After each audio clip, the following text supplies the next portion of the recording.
अस्सलाम वालेकुम। मेरा नाम मोहम्मद अली और आप देख रहे हैं get your manufacturing success with Mohammad Ali.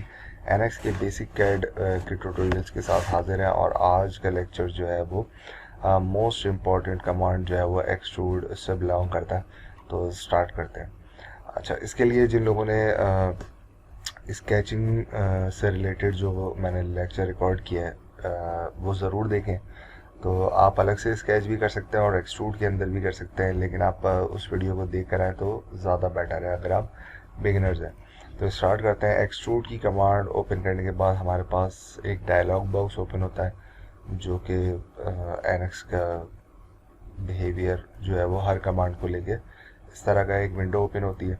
अच्छा, यहाँ पर हमारे पास सबसे पहले दो ऑप्शन है, या तो हम स्केच बनाएं या हम बने हुए स्केच को सिलेक्ट करें। तो इस वक्त मेरे पास स्केच नहीं बना हुआ, तो मैं स्केचिंग मोड से फिर जाके स्केच बनाऊंगा। ये डेटम प्लेन है और इसको मैंने सेलेक्ट कर लिया।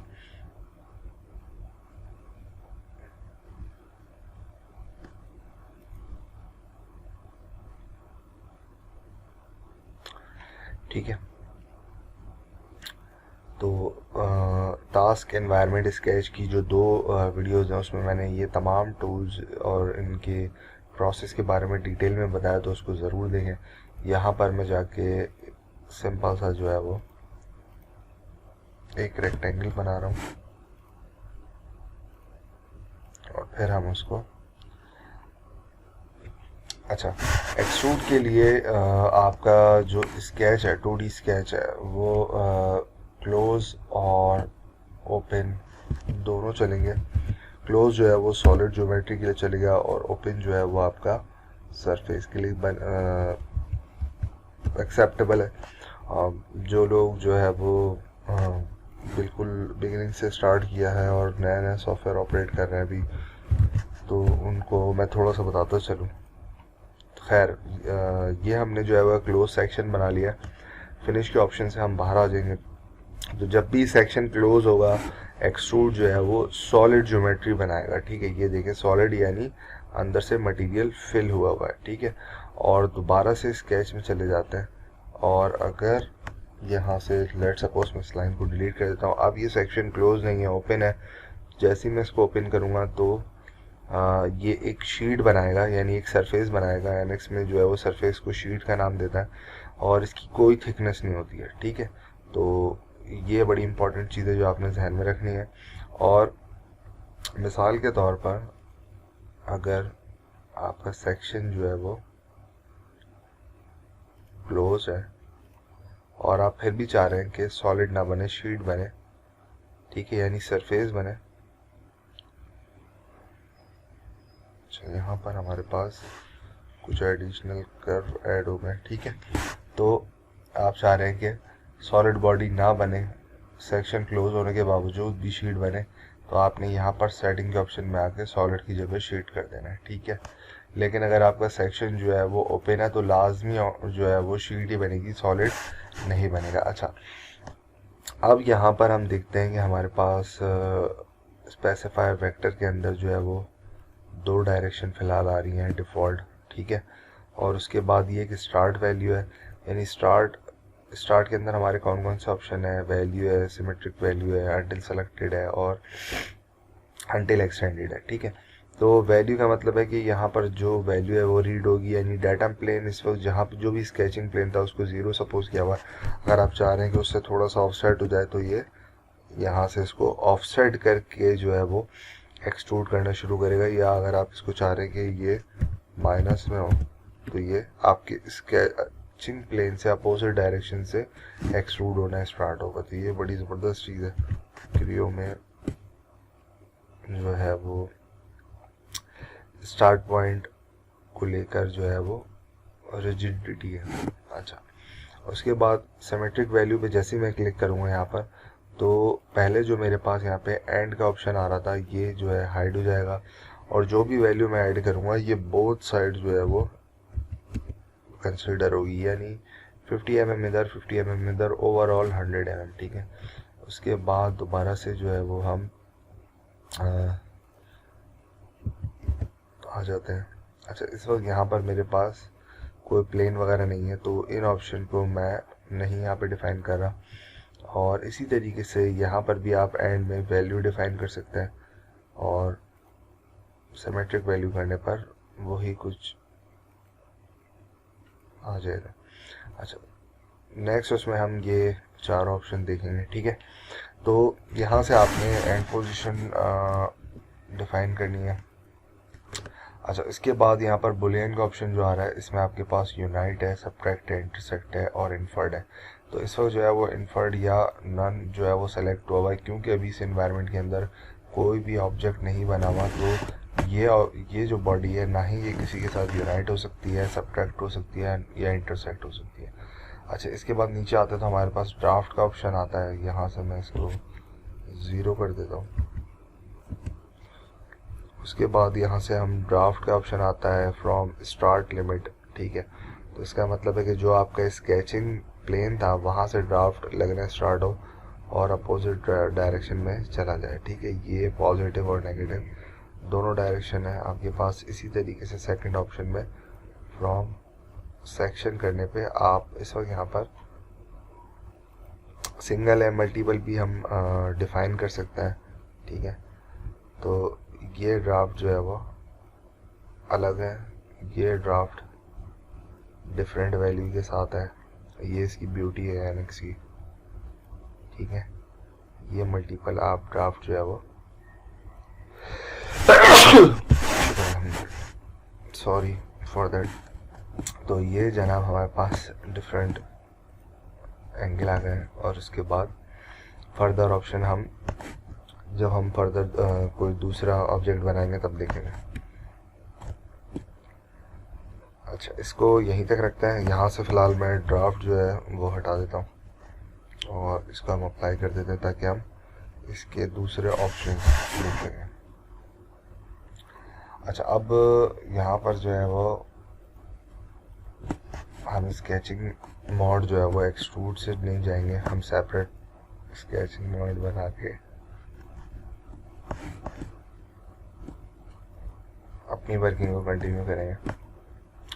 यहाँ पर मिसाल के तौर पर मैंने एक सिंपल सा ये स्केच बना दिया, क्लोज स्केच है। बेसिक गाइड में सारी जो है वो हम सॉलिड मॉडलिंग से रिलेटेड ही कमांड डिस्कस करेंगे और जो एडवांस गाइड है वो आपका सरफेस मॉडलिंग, ठीक है। तो यहाँ पे क्लोज सेक्शन बनाया ताकि सॉलिड ज्योमेट्री बने। एक्सट्रूड की कमांड हमने सेलेक्ट की, यहाँ से ये कर्वेचर सेलेक्ट कर लिया मैं, ठीक है। तो ये डायरेक्ट जो है वो सॉलिड बॉडी में कन्वर्ट हो गया। उसके बाद ये ऑप्शन आप देख चुके थे, इसमें हम अब यहाँ से अनटिल नेक्स्ट में जाके अगर डायरेक्शन चेंज कर दूँ तो ये डायरेक्टली जो है वो जैसे ही उसको नेक्स्ट फेस मिलेगा ये वहाँ तक चला जाएगा अनटिल नेक्स्ट में, ठीक है। अनटिल सेलेक्टेड का मतलब है कि आपको सेलेक्ट करना पड़ेगा। लेट सपोज मैं ये डेटम भी सिलेक्ट कर सकता हूँ, तो ये डेटम तक एक्सट्रूड जाएगा, ठीक है। और उसके बाद अनटिल एक्सटेंडेड जो है वो आपने कोई ऑब्जेक्ट बना हुआ है अगर, तो इस वक्त यहाँ पे ऑब्जेक्ट नहीं बना हुआ, वो ऑब्जेक्ट आप सेलेक्ट करेंगे तो वहाँ तक एक्सटेंड हो जाएगा।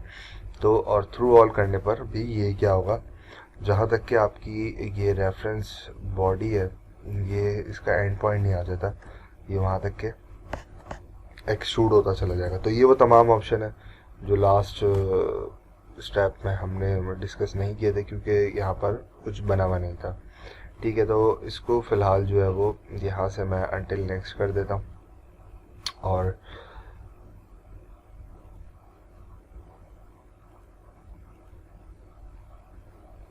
बल्कि इसको वैल्यू रहने देते हैं और लेट सपोज ये 48 mm जो है वो एक्सट्रूड हुआ हुआ। यहाँ से बुलियन का ऑप्शन अब हम देखते हैं। मिसाल के तौर पर हम इसको यूनाइट कर देते हैं तो ये दोनों बॉडी आपस में जो है वो ज्वाइन हो जाएंगी, ठीक है। और इस वक्त यहाँ पर जो है वो ये वाली प्रोफाइल इस बॉडी के साथ इंटरफेयर कर रही है, तो इसने ऑटो सेलेक्ट कर दिया। अगर मल्टीपल बॉडीज़ बनी हुई होती तो यहाँ से हमें जाके इसको सेलेक्ट करना पड़ता। और अगर हम इसको सब्ट्रैक्ट करेंगे, अच्छा यूनाइट करने के बाद अब यहाँ से प्रीव्यू में जाकर शो रिजल्ट में देख सकते हैं, तो ये एक ही बॉडी कंसीडर हो गई है। दोबारा रिजल्ट अंडू करते हैं, सब्ट्रैक्ट में आने के बाद शो रिजल्ट पे चेक लगाते हैं तो देखते हैं ये सब्ट्रैक्ट होगी, ठीक है। अच्छा, इंटरसेक्ट में क्या होगा, इंटरसेक्ट में जो इंटरफेरेंस एरिया दोनों बॉडीज़ का वो रह जाएगा, बाकी सब रिमूव हो जाएगा। ये वो इंटरफेरेंस एरिया था जो दोनों बॉडी का आपस में इंटरफेयर कर रहा था, ये रह गया और बाकी सब जो है वो रिमूव हो गया इसके अंदर। तो ये वो तमाम ऑप्शंस हैं जो आपने जो है वो एक्सट्रूड के लिए यूज़ करना है।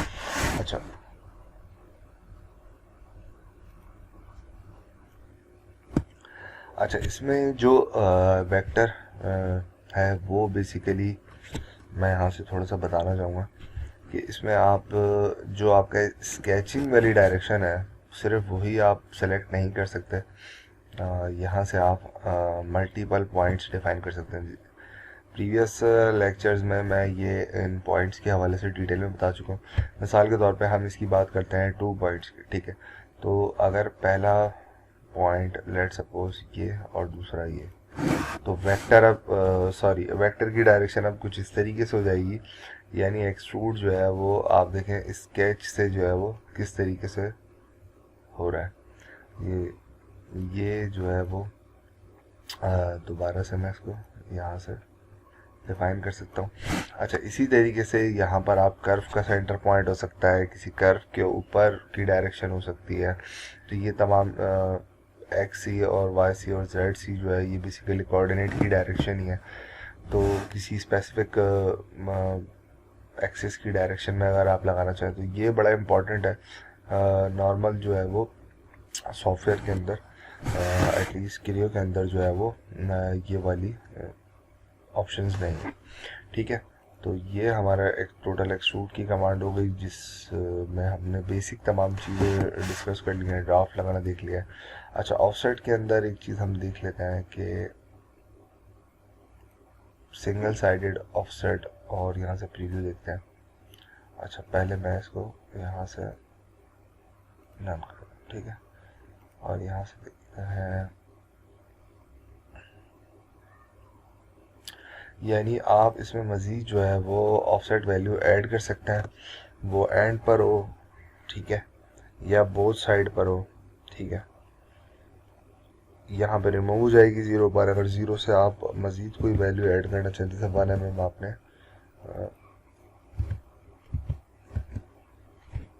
ठीक है -1 किया तो ये मटेरियल यहाँ पर ऐड हो गया है, और +1 करने पे, ठीक है, ये देखिए यहाँ से ये वैल्यू ऐड हो रही है। तो ये ऑफसेट वैल्यू आप ऐड कर सकते हैं, ठीक है। और सिमेट्रिक का मतलब ये है कि आपने जो भी वैल्यू में डिफाइन करेंगे वो स्केच के दोनों जानिब जो है वो ऐड हो जाएगी।